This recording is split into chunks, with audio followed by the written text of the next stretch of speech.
Okay, great. Well, welcome everyone. Welcome to Thursday 30 here from the Maple House Complex. I'm actually Robbie Edwards. I'm the general manager for the Maple House Barnes Amphitheater, and I am presenting from the Sewell Mill Cultural Arts Center in East Cobb, one of our sister facilities. And I'm talking today with Myrna Clayton. Hello. Hi, Myrna. How are you? Hello. I'm terrific. How about you? I am doing wonderful.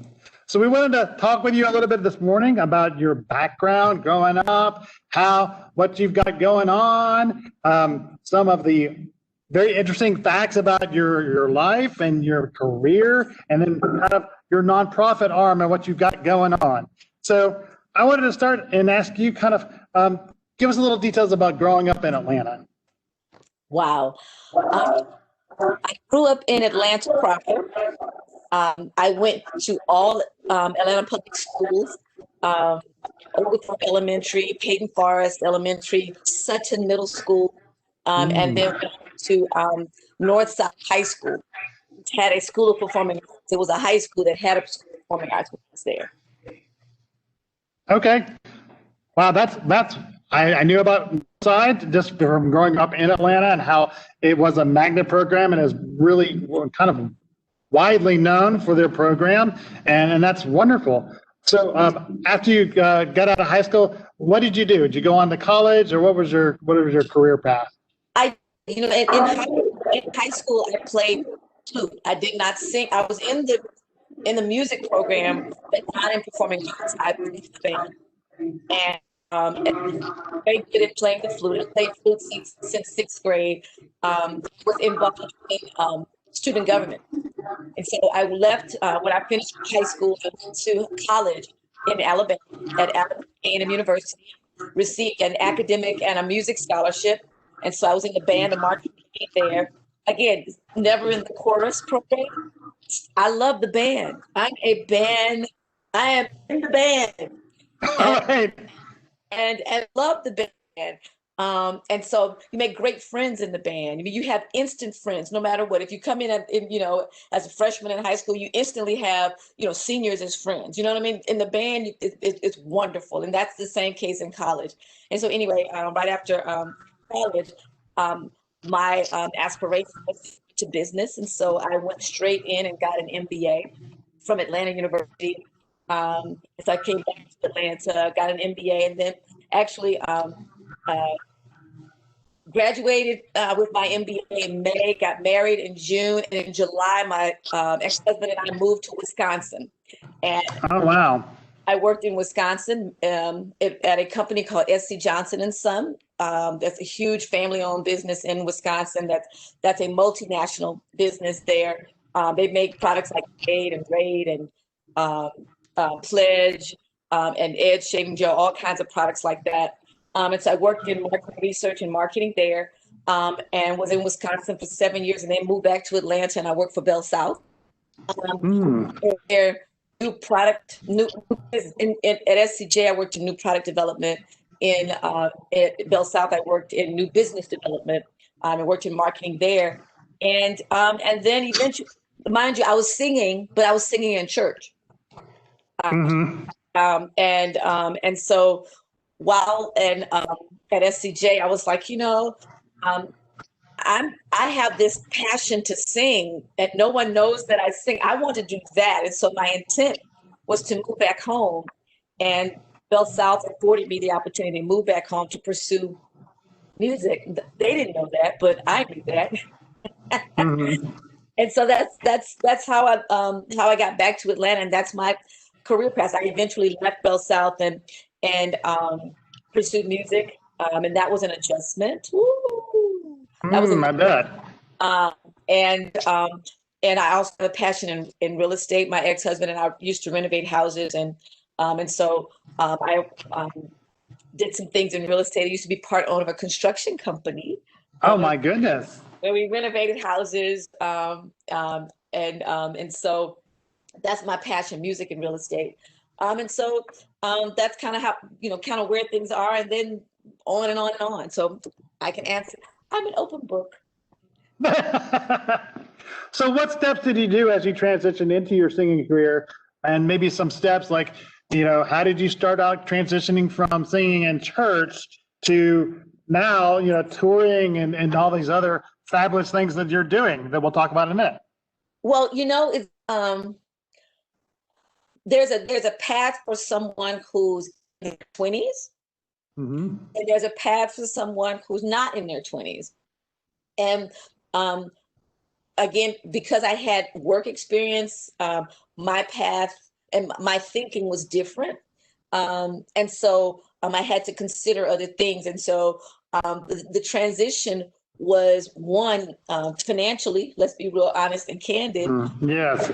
It was because I didn't have a check coming in every 2 weeks, and it was an adjustment in lifestyle. I had to really kind of say, okay, what's my basic need, Mm-hmm.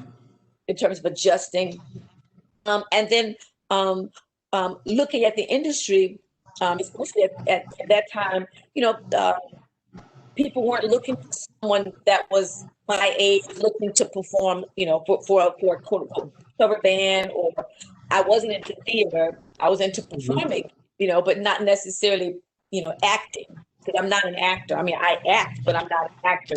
Give me some lines and I kind of, I got to say that every night the same way. Oh, that's not going to happen. It's just not going to happen.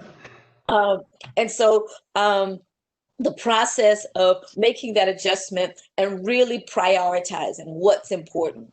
And to being a girl of faith, I really had to really understand what my gift was and be confident that this is what I'm supposed to be doing, and be okay with that, because my mom, my dad too, but my dad had passed away by then. But then, my dad said very adamantly, music is an avocation, not a vocation. So I came from that kind of very strict, upbringing, and so for me to make this change was a shift in my process of what to do. But I was determined, and I say to people now all the time, please pursue your gift, because society needs your gift, and why not do what you love to do and find a way to make money doing that, as opposed to doing something you hate. Absolutely, yes. You're not going to be satisfied. So find what you love and be open and creative to find a way to make money doing it. Oh, that is incredible. Can you tell me, did you have a mentor that kind of guided you along, or did you just kind of go for it and see what happens? A mentor, I have virtual mentors, meaning I'm listening to everybody who's done things, but a specific person to guide me, no.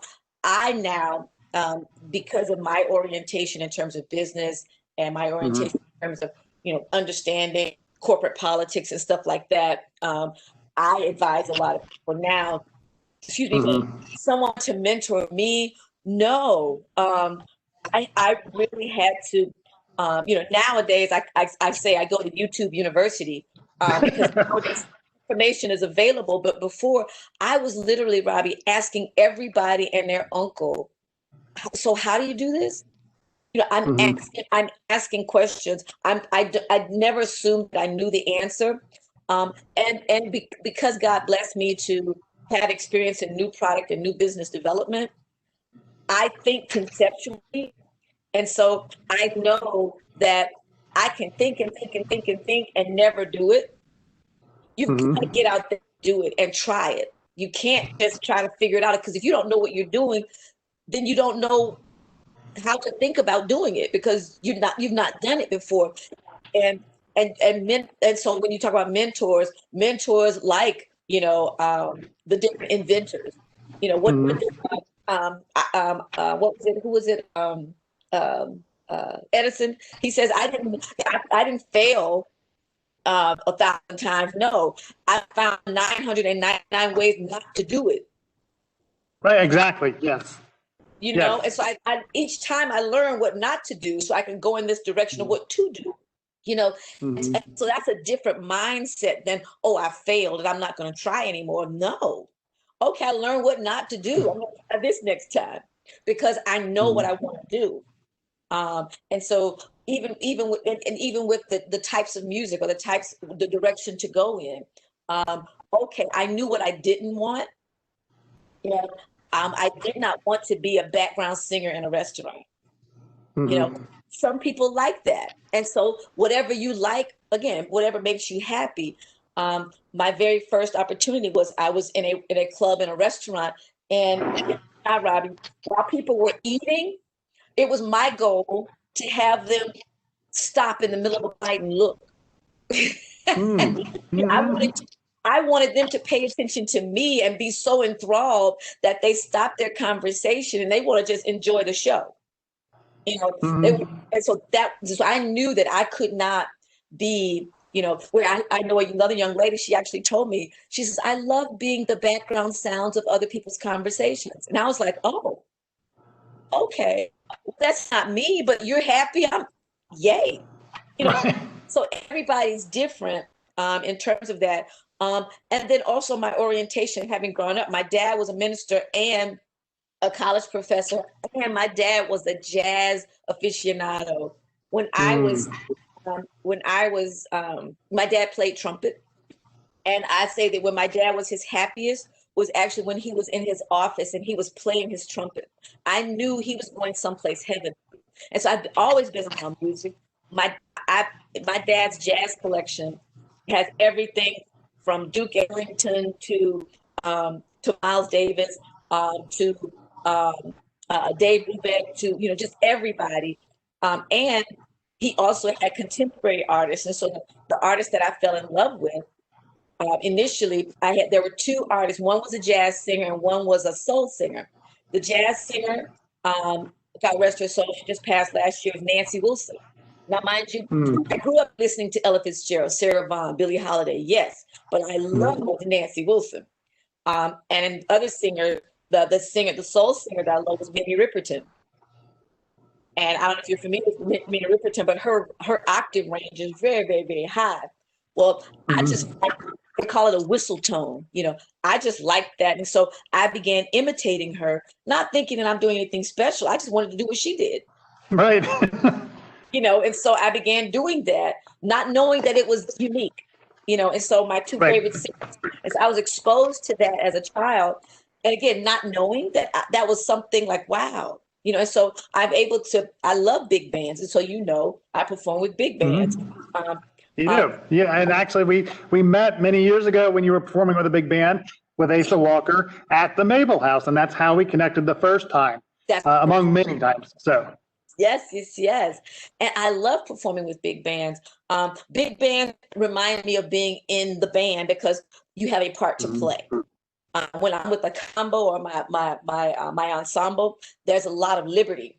But with a big Mhm. band, everybody has a part, and so I have to play, sing my part, and then so it's Mhm. very structured. It's very structured. Where the other with a combo, I can flow a little more, and so I Mhm. love both. Well, that's awesome. You've had highly successful concerts overseas and in Europe, probably much more than you do in Atlanta. We know you from the Atlanta scene, but they're just crazy for you overseas. How did you get to that popularity? Can you how did that transition happen? I'd be delighted to say it again. Um, Actually, again, from a spiritual standpoint, back when I was really considering where to go and what to do, I was very prayerful because I knew what was happening in the Atlanta market. And I was just very prayerful, and God said to me, worldwide ministry and music. But it wasn't church, it was Mhm. reach the nations. And I was like, okay, well, I don't even know what that means. And so I just began, okay. And I began just asking everybody that I ran into, do you know who books international? You know who does things international? And my very first trip abroad was I happened to meet a lady at an event from Nigeria. And she says, if you can get here, you don't have anything to worry about. And so my very first opportunity to perform was in Nigeria, West Africa. Mhm. Um, And so I came back and I was like, oh, this was kind of cool. And someone out of the blue called me and said, hey, Myrna, do you want to be a part of a gospel touring group that's going to France? They'll be gone for a month. And I was like, well, okay. That's again, okay. Uh-huh. So I went with them and we toured the entire country of France on a bus doing gospel. And then when I got back from there, one of the guys said, oh, Myrna, would you like to go to Germany? I'm going to Germany. And so I was like, okay, so it's like that. I'm just there. And so I go to Germany and then I'm asked to go to Germany again. And then I was like, okay, this is great, but I'm not wanting to be a part of a group. I'm wanting to go as an artist and be able to do my thing as opposed to somebody else's thing. And so I began again asking everybody and their uncle, how do I do that? I even asked, God rest her soul, Theresa Hightower, who's a very famous jazz singer in Georgia, especially Atlanta, and she was performing every weekend at the Ritz-Carlton, every weekend here at the Ritz-Carlton in Buckhead. And so I was like, if anybody knows, she ought to know, because I don't have an issue asking for help. Now, mind you, if you choose not to tell me, that's a different thing. But I'm going to ask the question. And her response to me was very telling. She says, Myrna, she says, no, but when you find out, tell me. And I was like, what? Wow, if you don't know, then nobody knows in Atlanta. And so at that point, I knew I needed to get out of Atlanta to find out. So I set my sights on going to New York, but en route to New York, I went to DC because at that point I was wondering, I had a play sister who lived in DC. So I was like, okay, well, I'll stay here because of course, don't have the money. You know what I mean? If the money is not there. And so I stayed, I went to stay up to DC was my spot. Well, while I'm in DC, check this out. While I'm in DC, I'm going to different jam sessions. People don't know me from Adam, right? So I'm going because I'm going to meet people because again, I'm asking everybody. I say everybody and their uncle. I don't care. I'm asking everybody. How do you, who the key was who books international? I want someone who books international. I'm not looking for people who travel internationally. I don't care who books international. And so I just happened to be at this jam session, and Robbie, this guy looked at me with arrogance. I'm like, this can only happen in Washington, D.C., right? This guy says the State Department, like, you idiot, the State Department does. And I was like, the State Department? What? Oh, wow. Like, no one outside of D.C. would know that, right? No one. And so I was like, okay. And then at that point, I also was like, wow, if that's the case. And then I also thought about the USO. Because I'm looking, how can I get international? And things that I don't know. So the USO, so instead of USO, the military has military tours, which is different. Well, I'm not former military. I'm not military at all. And so if you're not a part of that club, you need to get with somebody who's in that club, and they can tell you, kind of how to go. Because military, you probably know. Are you military? I am not military, no, but I do know of the USO tours and the Tops and Blue, which comes through the amphitheater. So yeah, I'm familiar with some of that. Okay, well, unless you know people, you don't really know how to go within their system to apply for things. And so I literally had to talk to relatives of mine to even ask, how do you apply? Like, where do I apply? Who do I send this to? What's the process? And so there's military tours and the U.S. State Department. Short of a long story, I found where, I did my research at that point. No one's going to hold your hand. Nobody's going to give you got to do the research, because the guy just said the State Department. Well, how huge is the State Department? So I'm like, okay, State Department and music, State Department, you're doing all kinds of Google at that point. And so short story, I applied 3 times, 3 years, because they give with the government stuff is once a year. So I applied and got turned down. And of course, they don't tell you why you get turned down. You just turn you down. And so by that time, I had, while I was in DC as well, someone had reached out to me because I heard you're interested in international. Would you like to go to Russia? So I was like, yeah. And okay. And I'm thinking I'm going there for a week or one day kind of a thing, flying there a week or whatever. And they were like, no, I really want you there for 3 weeks. And so I was like, okay, no problem. Robbie, I sent my music forward. I was really performing with Russian musicians. Oh, I wow. I didn't go I didn't go with a band. I went by myself. And so I'm performing with Russian musicians, traveling from city to city. Since then, short of long story, I've performed in Russia 4 times. I performed in multiple cities, 15 cities total, but some multiple times. I have Russia. You can sit, probably 5 United States in the country of Russia. I performed from the Black Sea, which is in the west, in a many towns, one in particular called Krasnodar, just some Krasnodar. In Moscow, I performed in Siberia, in Novosibirsk and Irkutsk, places like that. For people that may know about Russia, the very famous lake there, which is the oldest and deepest lake in the world, is called Lake Baikal. And so Oh, wow. I had the pleasure of going there and actually eating fish from Lake Baikal. Then the Far East in in Vladivostok on the Sea of Japan. And so in 4 years, I've probably been in more cities than Russians have. And, and I don't speak Russian. And here's a quick funny story while there. I don't speak Russian. Many of the musicians don't speak English. My very first tour, I had to change my rider because and tell me if I'm talking too much. I had to change my rider because we were at a show and the band, one of the lead musician, the leader of the band, wanted to change the flow of what we were doing, and he didn't speak. None of the musicians spoke English. My translators in the audience having a great time, and so and so we couldn't communicate. We could play together and perform together, but we couldn't talk. We couldn't communicate together verbally. And so at that point, I said, okay, in the future, wherever I go, if I'm performing with musicians from other countries, at least one musician has to speak English. At least one. At least one. At least one, because that way we can at least communicate on stage if there's a change. I mean, if we're going to keep things as they are, but at least one. So that was a huge lesson. So that's what I'm saying. So you go out, you don't know what to anticipate to make a change. And so anyway, all while that's going on, I'm still sending applications to the State Department.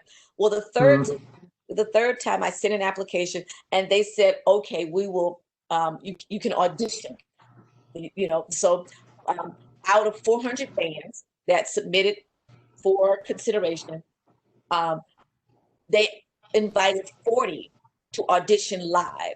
And so we were one of the 40 that they flew us to New York. Robbie, we auditioned for 20 minutes. 20-minute audition. Flew back to Atlanta after the audition. Oh, wow. In the audition, we literally had to perform 2 American songs, or whatever genre we were going to do, 2 American songs and 1 international song of a different language. We also had to explain how we would do master classes, and how would we give examples of that. And here's the catch: we would also have to tell what we would do if we happen to be off grid. Meaning, there was no sound, there was no power. What would you do in a situation if you're off grid? How would you do your master class? How would you do your performance? And so because they have to be prepared for all types of circumstances depending upon where they go. And so we did that, and about 3 to 4 weeks later, we get notice that we were selected. We were selected 1 of 10 bands. Wow, that is amazing. So out of 400 bands, we were selected 1 of 10 to represent American music abroad. And so we were then, we had to commit to being able to tour for at least 30 days, 4 weeks. And so in those 4 weeks, we performed in the Baltic region. I think because of my Russian stuff, I think they sent us there because of that. I was hoping to go to someplace cool, like, Tahiti or, someplace, wonderful. Right. Nothing against Eastern Europe and the Baltics, but, I would have liked to have gone to Brazil, maybe, someplace. Something a little warmer, maybe. But they had us go to Lithuania, Latvia, Estonia, Belarus, and Moldova. So our very first tour, we were in 5 countries, and we did our show and we did master classes. And one of the situations was we actually went into an orphanage that was a small orphanage, and they didn't have power. They had power, but they didn't have, sound system. And so that was kind of a thing where we had to figure out something without a sound system. And so fortunately they had a piano, but they didn't have a drum set. Oh.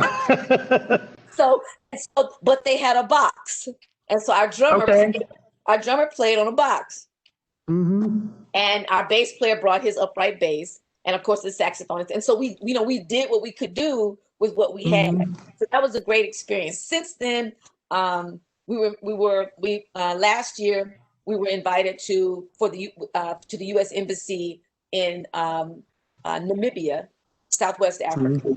And then earlier this year, right before the shutdown with COVID, we did a tour in Guatemala. And we were in Guatemala. We literally came back March 12th. And of course, America shut down March 13th. Well, the next week, the president of Guatemala said, no one in, no one out.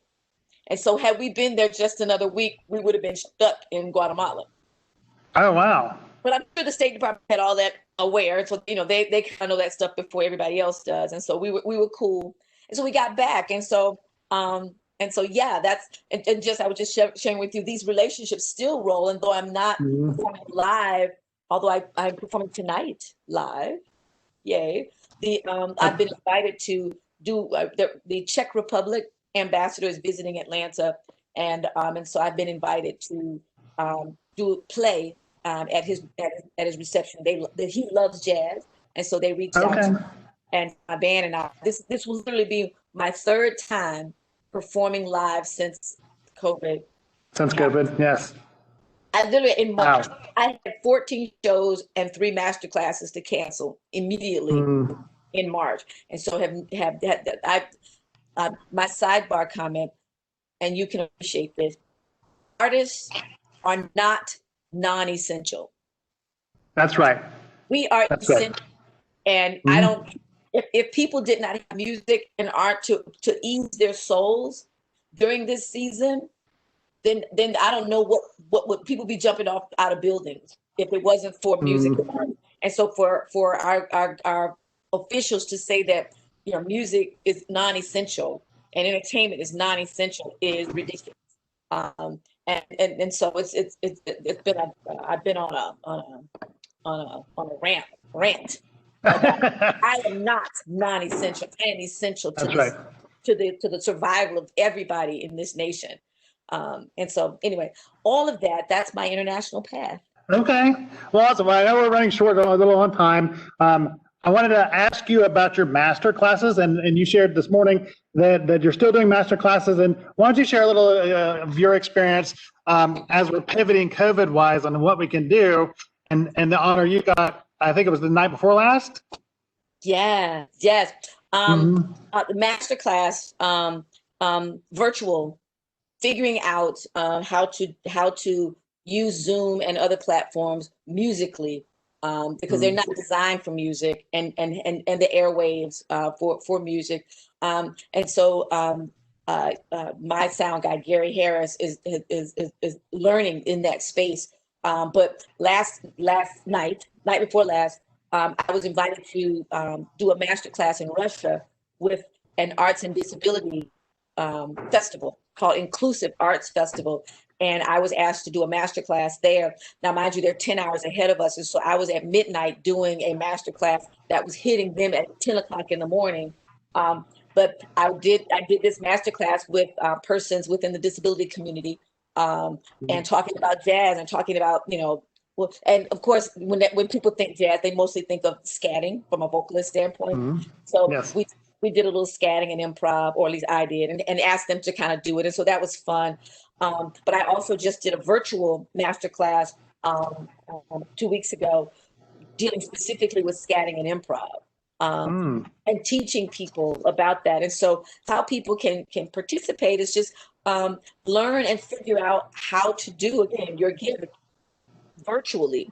Because so many of us are on on the internet and on Zoom or on platforms like this, these virtual platforms, doing meetings or doing doctors' appointments. There's an opportunity that people want to have joy, be in a place absolutely. of relaxation and pleasure. And so so I'm looking for ways to creatively, tap into that and to use that talent. And mind you, it's so very different. Oh my God. I don't get the feedback. And you already know, Robbie, that I feed off of the audience energy. You do. Mm-hmm.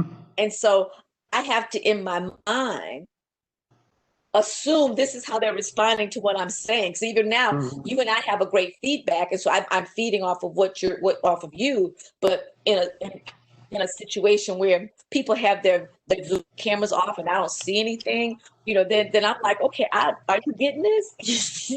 Right. Yeah. So it's definitely. I get it, and it's definitely, this has been a strange time, and we're all learning the rules of virtual meetings and Zoom and everything else. But you feed off of everything that you get. Right. And as a performer, naturally, that's what you want.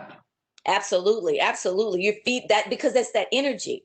It's the exchange of energy. I tell people all the time when I'm performing, look, I'm going to pour into you, and your job is to fill up and with joy and pour back into me. And we have this wonderful cyclical relationship of joy going on, and so we have to, that now is going through again through the airwaves. And thankfully, the airwaves is we depend on it, but thank God for airwaves, because that's where the breath comes, and we That's need right. it.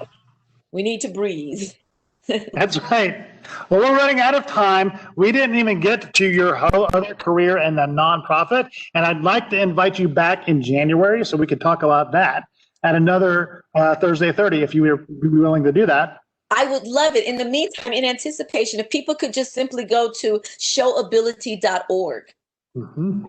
If they could go to showability.org and see that, because it's very much so, we are for the arts and entertainment industry wanting to be just like Paralympics and Special Olympics are for the sports industry. We're wanting to present those opportunities. So I would love to come back in January and talk about that. And so, yay, I would love that. I would love that as well. So again, this has been Myrna Clayton, America's Songbird. And we love you, and thank you so much for coming online with us. We will be pausing briefly, and we're going to continue the Thursday 30s sometime in January. This concludes this series of Thursday 30, and I would like to thank Myrna. We had to reschedule because of, a storm or two that came through. Yes. But luckily, we're all good, and power's back on, and internet's back up. And I would personally like to thank you, Myrna, and we will talk to you soon.